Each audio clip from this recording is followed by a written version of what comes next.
The U.S. federal government is massive and some argue disconnected from its citizens. Well, I think a lot of people feel like the government is out of touch with what their needs are. In Washington alone, there are thousands of federal workers and agencies with a budget of $3.8 trillion and rising.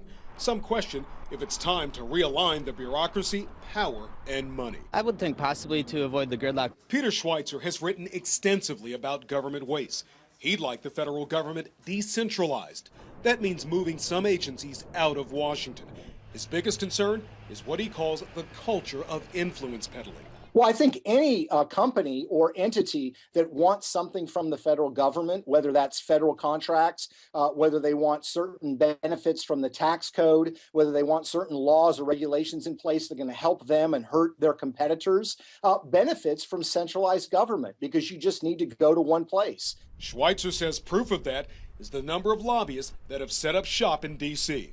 The Center for Responsive Politics estimates in 2013 more than 12,000 lobbyists spent $3.2 billion trying to get what they want. There are too many special interests that push too hard for something that isn't really for the entire good of the country. What would a realigned Washington look like? Schweitzer says perhaps the Department of Transportation would be in Michigan, where most American cars are made, the Department of Energy in Texas, and the Department of Agriculture in Kansas, a huge farming region.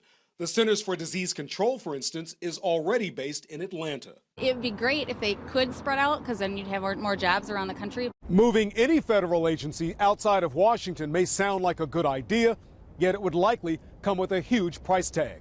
Others argue decentralization could make Washington less of a target for terrorists. If something had happened right in the Washington, D.C. area, mass destruction here, how would the other country, other states function? It may be an idea whose time has come, just not right now.